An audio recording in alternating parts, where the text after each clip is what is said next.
Bonsoir à tous, il est 19h à Tahiti, 19h30 aux Marquises et 20h au Gambier. Voici les titres de ce journal. Les secteurs de l'hôtellerie-restauration et du commerce restent les plus porteurs en termes d'emploi. Ce sont eux qui embaucheront le plus en 2026. Oui, mais voilà, pas toujours facile d'aboutir à un CDI. Les contrats aidés imposent des conditions. Explication dans ce journal. 1 millier de jeunes protestants réunis aujourd'hui à Fa'a pour vivre leur foi. Reste pour les religions à convaincre la jeunesse de pratiquer. Activités culturelles, nouveaux supports de communication. C'est une autre façon de distiller les messages spirituels. L'Université de Polynésie accueille ses homologues du Pacifique à partir de demain et pendant 3 jours. Développement de formations communes à la région, conférences, débats. Jean-Paul Pastorel, président de l'UPF, est notre invité ce soir. Il nous dira comment mettre en adéquation l'offre de formation et la réalité du marché de l'emploi. La Fédération tahitienne de voile a les Jeux du Pacifique dans le viseur. Elle prépare sa sélection d'athlètes pour 2027 dans 2 catégories. En entraînement, nous avons suivi leurs rêves et leurs ambitions. Et puis notre rubrique Fénois d'avant du dimanche en fin de journal. Nous ferons un bond dans les archives en noir et blanc en 1976. Après l'ouverture du lycée agricole d'Opunuhu, rencontre avec les élèves et les équipes pédagogiques d'alors.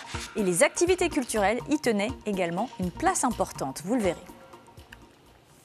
Voilà pour les titres, merci d'être avec nous. On commence donc avec ces secteurs qui recrutent. L'hôtellerie-restauration et le commerce auront besoin de main-d'œuvre d'ici 2026, selon une enquête menée par le CEFI. Les contrats aidés peuvent aider les entrepreneurs à passer le cap. Pourtant, pas toujours facile de remplir toutes les conditions. C'est le cas pour le dispositif Tiama, le CDI aidé. Explication, Rehei Nadjarian et Mirko Vanfo. Il est passé de la rue au fourneau. Il y a 1 an, Terehau était sans abri dans les rues de Papeete. Grâce au centre d'accueil Tevayete, il a pu se former en cuisine. Aujourd'hui, il a obtenu son CDI au sein de cet établissement. Cette année, je me suis repris en main, ma vie en main et tout. Et j'ai commencé à suivre une formation de cuisine, hôtellerie, restauration. Avec cette formation, on a pu faire des stages, j'ai eu l'occasion de venir ici et puis je crois qu'ils m'ont apprécié et tout. On m'a proposé un contrat et me voilà ici aujourd'hui. Touchée par son histoire, la propriétaire du restaurant n'a pas hésité à embaucher Terehau. Après une période de 3 mois en CDD, elle souhaite le confirmer grâce au dispositif Tiama mis en place l'année dernière par le pays. Une aide de 100 000 francs maximum pour payer le salaire de l'employé sur 1 an. Une aide qu'elle s'est vue refuser. C'est une déception, clairement, parce qu'on comptait vraiment sur ces aides. Moi, j'ai valorisé les salaires des gens, des CDI, pour qu'ils aient un petit confort de vie et nous avoir ces aides derrière pour nous faciliter aussi un peu la tâche. Et à l'heure actuelle, ça nous est refusé. Du côté du CEFI, il est important de rappeler les conditions pour prétendre au dispositif Tiama. Il faut absolument que la personne qui va être recrutée en CDI soit sans emploi. Donc, c'est-à-dire qu'il ne faut pas qu'elle soit déjà en CDD, par exemple, dans l'entreprise. Cette mesure, elle a justement été imaginée et proposée pour aider les personnes qui ne sont pas encore sur le marché du travail.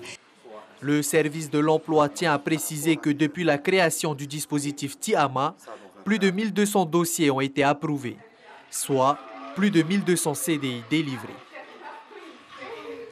Les contrôleurs aériens ont déposé un préavis de grève. Ils dénoncent une dégradation continue de leurs conditions de travail, avec des sollicitations en dehors de leurs heures, une pénurie de personnel et un management dysfonctionnel. À l'appel du syndicat USAC-CGT, si aucun accord n'est trouvé, la grève sera effective à compter de mercredi soir, minuit. Et plus de détails sur ce mouvement social à retrouver sur notre site internet avec toute l'actualité locale et régionale. Et toujours du côté de l'aéroport, 2 vols ont été annulés ce dimanche. Un avion d'Air France est resté bloqué à Los Angeles après un impact de foudre et un appareil Air Tahiti Nui n'a pas pu décoller de Seattle en raison d'une panne. Tous les passagers sont reprogrammés. À Bora Bora, les fortes pluies de la journée ont engendré des dégâts. 2 maisons ont été inondées à Tipoto. L'école maternelle Namaha, inondée elle aussi, sera fermée demain. Les cours doivent reprendre normalement mardi, après remise en état de l'établissement. C'est dimanche, alors que la moitié de la population est protestante et l'autre catholique, combien sont-ils encore à pratiquer? Plus d'1 millier de jeunes fidèles protestants étaient réunis ce week-end à Faa'a pour leur rassemblement annuel. Même si leur nombre diminue au fil des ans, des activités culturelles encouragent la jeunesse à se mobiliser et revenir au temple. Kaline Liénard, Jérôme Lee.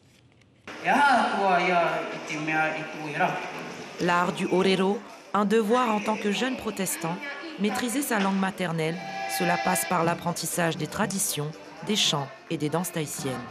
Les jeunes de Mara se sont motivés, se sont engagés pour cet événement, car ça fait un peu plus de 2 mois qu'on se prépare, les répétitions de danse, de chants et de leçons pour aujourd'hui. À travers de ces leçons, nous apprenons à se réapproprier la langue, notre langue, nos traditions.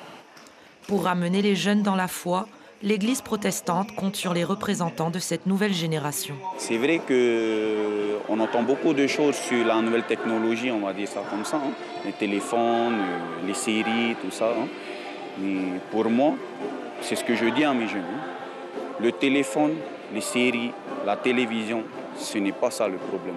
Le problème, c'est comment nous l'utilisons. À travers les réseaux sociaux, on partage aussi les messages, et ainsi que dans les lectures bibliques dans les paroisses et dans les arrondissements. Les fidèles des 10 paroisses de Faa'a Teahupo'o se réunissent chaque année au mois de novembre dans une commune différente. On voit de plus en plus de jeunes, mais je pense que c'est parce que les parents sont là que les jeunes sont là.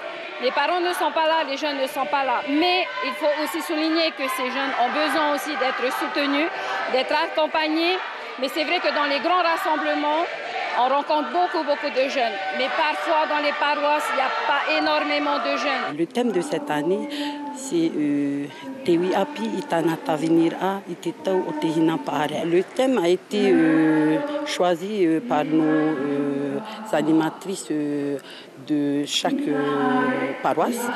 Et puis, c'est bien ça, c'est pour ramener notre jeunesse à sa propre culture. L'année prochaine, le grand rassemblement des jeunes protestants se tiendra à Teahupo'o. Direction la Nouvelle-Calédonie à présent, où la nouvelle ministre des Outre-mer, Naïma Mouchou, a terminé son voyage officiel.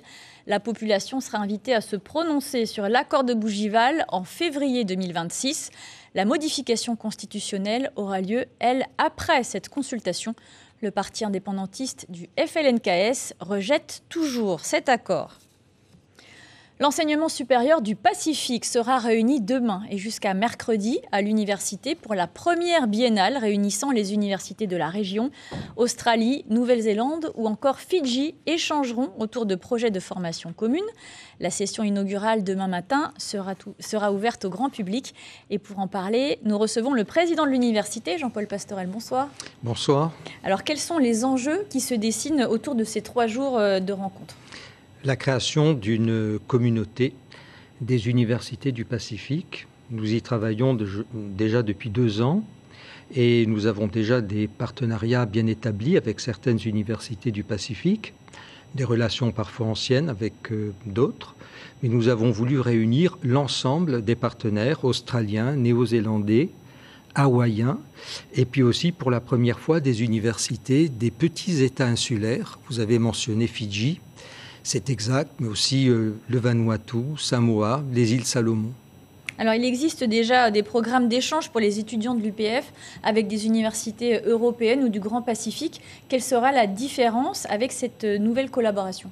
Alors, il existe des dispositifs effectivement de mobilité vers l'Europe, les fameux dispositifs Erasmus qu'on connaît bien, dont on peut utiliser une partie pour des mobilités hors Europe, notamment dans le Pacifique. Il y a aussi un dispositif qui a été mis en place par le ministère des Affaires étrangères à son initiative Campus Mobilité Pacifique depuis l'an dernier. Donc on peut aussi s'investir dans ce dispositif. Mais l'idée, c'est de créer des ponts avec les universités du Pacifique pour permettre non seulement des mobilités, mais aussi des programmes d'échange sur des cursus ou des programmes de recherche. Alors l'UPF est classé plutôt en queue de peloton au classement national et le taux de réussite reste inférieur à la moyenne nationale dans la plupart des filières. Comment peut-elle réussir à être attractive pour ses voisins du Pacifique ?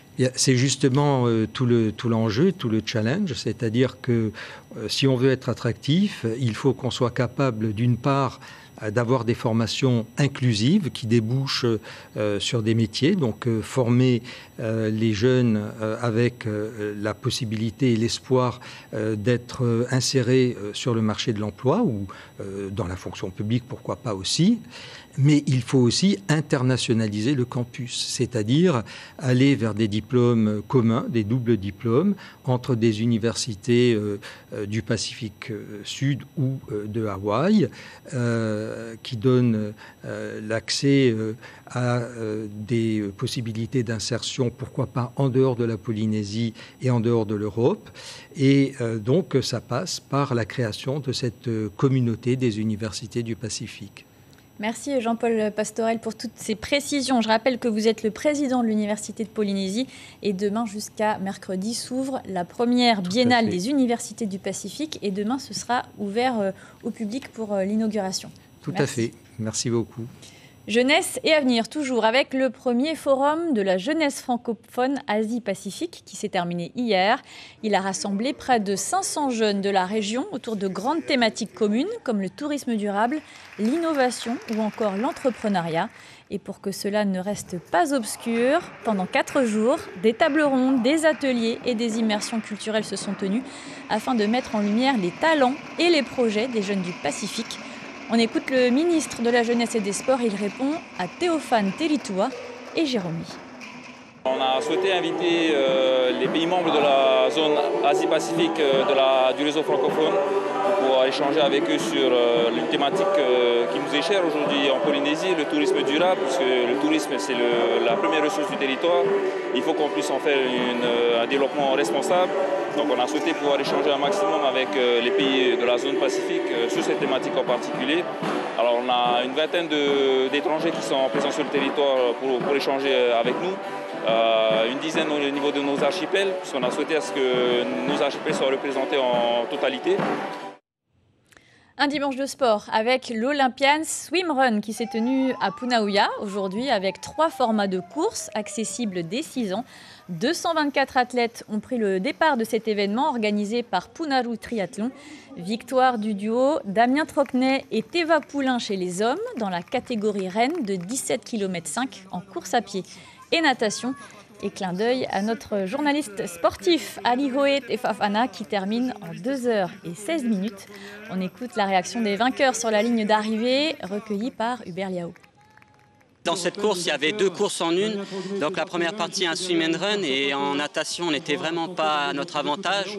Donc nous, on a fait le choix d'utiliser la longe, l'élastique qui est entre nous deux, pour limiter la casse. Et on savait que sur la deuxième portion, la course à pied, on allait peut-être faire la différence. Mais on a eu chaud. J'étais confiant. Après, je savais, voilà, c'était moi le tuto à Théva. Je restais seulement derrière à le freiner. Comme ça, j'ai vu, il avait besoin un peu de renfort pour les bras. Non, mais après, voilà, la course à pied, c'était 9 km. Et bah, là, normalement, s'il n'y avait pas de bobo, on savait qu'on était un peu plus fort. Et en sport, toujours, la Fédération de voile de Polynésie se prépare pour les Jeux du Pacifique 2027. Elle compte inscrire sa sélection d'athlètes dans 2 catégories d'embarcation, le Hobbycat et le laser, discipline sportive, discipline olympique. David Chang et Ignacio Raveino ont suivi les entraînements. Akihei fait partie des fers de lance du yacht club de Aroué. À seulement 14 ans, elle part au championnat du monde au Portugal le mois prochain. Cette journée de course lui permet de rester dans le bain. Très focus, hein. On suit les entraînements, on est motivé et discipliné parce que on sait quand même l'enjeu qu'on a à participer aux Jeux du Pacifique et ça compte énormément. Dans le groupe de laséristes présent ce matin, Frédéric est là pour faire monter le niveau général. Avec ses résultats constants sur l'année, il tient bon la barre et espère se faire une place aux Jeux du Pacifique. Pour l'instant, j'ai gagné les 2 premières manches, donc ça se goupille plutôt pas mal. Il y a très longtemps, il y a 30 ans, j'ai préparé un petit peu, j'ai fait une Olympiade et une préparation en tout cas. Et puis là, je reviens et puis ça marche, donc je me dis pourquoi pas, on verra. Je sais pas pour l'instant, mais j'y pense. Il s'agit de la 3e journée du championnat de Tahiti. L'épreuve finale est prévue le mois prochain. Ce matin, jusqu'à 6 manches au programme. Des compétiteurs de Haroué et de la presqu'île sont présents. À l'approche des sélectives, l'objectif est de perfectionner les notions de base. C'est vraiment un défi en fait de performer à la voile.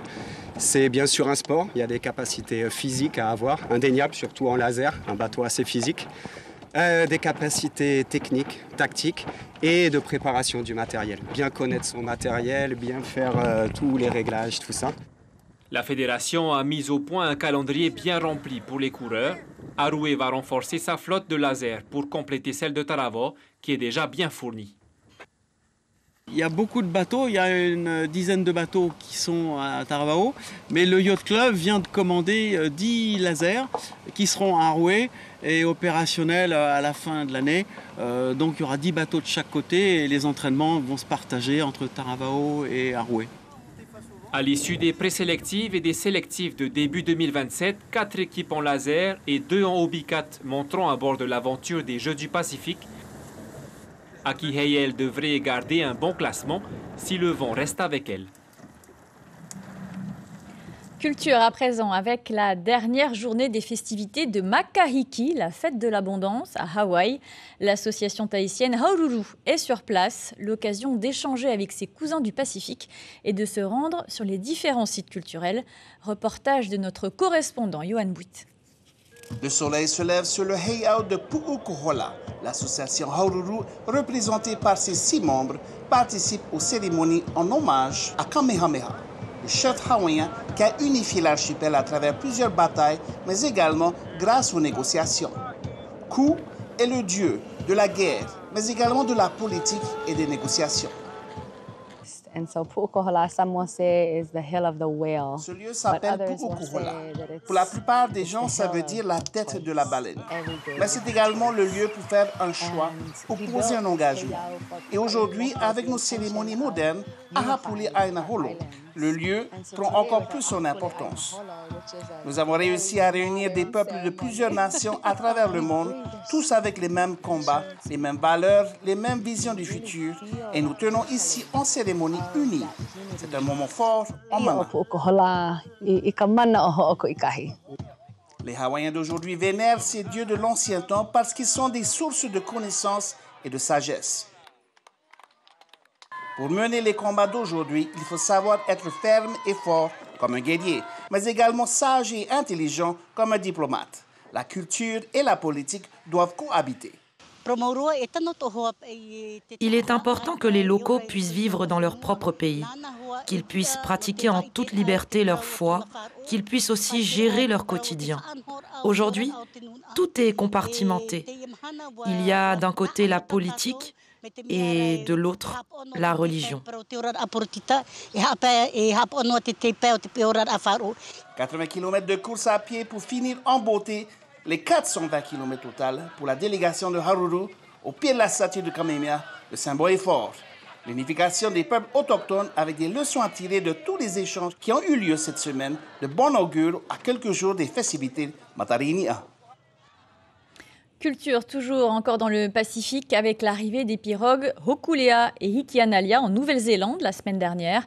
Après un périple de 16 jours depuis les îles Cook, les membres d'équipage se sont fait discrets avant l'accueil officiel qui s'est déroulé ce vendredi. À cette occasion, les tribus maoris ont célébré les 40 ans de liens renoués avec les Hawaïens.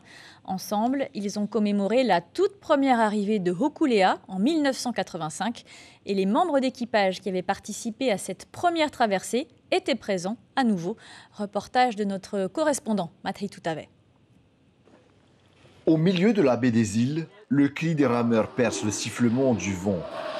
80 d'entre eux sont nécessaires pour faire avancer Natoki Matafaurua, cette pirogue de guerre de 37 mètres de long. Il y a 40 ans, c'est cette même pirogue qui accueillait Hokulea à Waitangi. Stanley Conrad, capitaine et navigateur maori, était alors tout jeune. Oui, j'étais un jeune gars. À cet âge-là, je n'avais aucune idée de ce que c'était vraiment la navigation. Mais je connaissais le Wakahuta. J'ai grandi dans le Wakatawa, tu vois. Lorsque je suis arrivé ici en Nouvelle-Zélande avec Hokulea, cela faisait longtemps que les Maoris n'avaient pas vu une pirogue traditionnelle. Ces deux pirogues mythiques, Hokulea et Ngātoki Matafaurua, représentent la rencontre de deux peuples séparés par un océan, mais qui ne font pourtant qu'un, grâce au Va'a.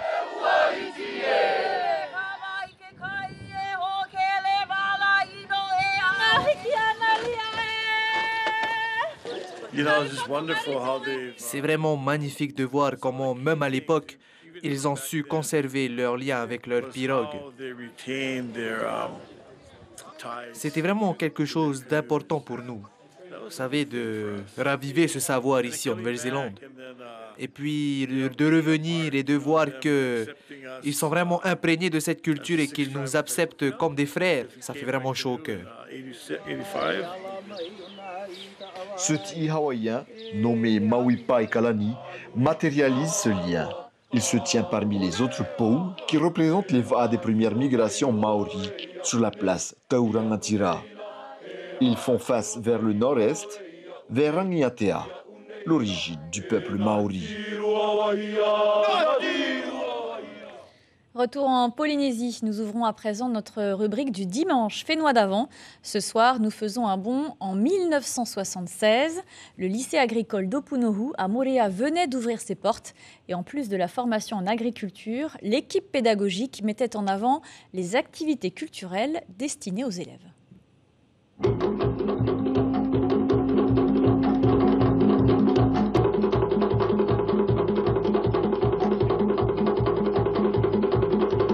L'école d'agriculture d'Opunohu, des enfants, des élèves, tressent du bambou, sculptent des motifs de décoration ou des pagaies, voire même des pirogues. Cela peut paraître surprenant, mais il s'agit en fait de volonté délibérée, celle de faire de ces enfants des hommes accomplis, des hommes sachant vivre des secrets de la terre, mais aussi sachant trouver ailleurs l'indispensable lien entre travail et vie personnelle. Les élèves ont le choix des ateliers, ce sont eux qui choisissent. Les élèves ont souvent réclamé pour faire des activités de pêche. Alors ici, ils fabriquent des nasses, par exemple, et on verra là plus loin qu'ils sont en train de fabriquer des rames, des fusils, et on pense d'ailleurs à fabriquer très prochainement une pirogue. Alors, comme montagne, tu vas mettre la montagne de Opunohu? Oui, ça va. Et tu peux commencer avec le couleur maintenant. Jojo, il y a aussi du cinéma alors dans cette école d'agriculture? Oui, on a un film presque tous les mois. Le film que j'ai aimé, c'est Sacré Grand-Père, avec Michel Simon. Les élèves s'intéressent beaucoup à ce genre d'activité. Vous savez, nous sommes ici à Opunohu, dans une vallée assez fermée. Les élèves passent ici toute une semaine. Il faut qu'ils voient autre chose que les plantes qu'ils vont cultiver, que les animaux qu'ils vont élever. Je n'utilise aucun livre de français proprement dit, technique, mais au contraire, les élèves travaillant par enquête ou par sujet librement choisi, constamment, ils ont besoin d'aller dans ces bibliothèques pour chercher et se documenter sur donc, des sujets librement choisis. Quel genre d'enquête tu as fait déjà? Moi, j'ai fait la connaissance de l'enfant, c'est-à-dire pour mieux voir les difficultés et les avantages qui se trouvent dans une famille, soit haïtienne ou française. Je pense qu'il est très intéressant que des manuels soient initiés à toutes ces activités culturelles pour avoir un champ d'horizon beaucoup plus large. En fait, plus que des agriculteurs, c'est plutôt un type d'homme que vous essayez de former. C'est le but que nous essayons d'atteindre.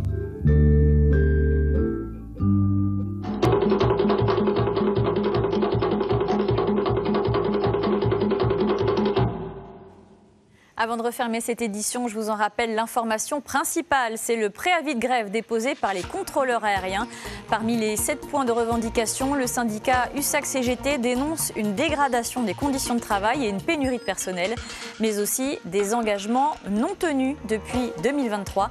Si aucun accord n'est trouvé, la grève sera effective mercredi. À suivre, le biopic sur la chanteuse Whitney Houston, I Wanna Dance With Somebody, puis la série documentaire La Fabrique du mensonge. L'actualité locale continue dès demain matin, 6h en radio avec Tawarili et Ibrahim Ahmedazi. Demain soir à cette même place, 18h30 Vito Tapo, 19h Malouki Duri. On se quitte sur des images de la Swim and Run qui s'est tenue à Punaouia aujourd'hui. Très belle soirée sur la première. À bientôt.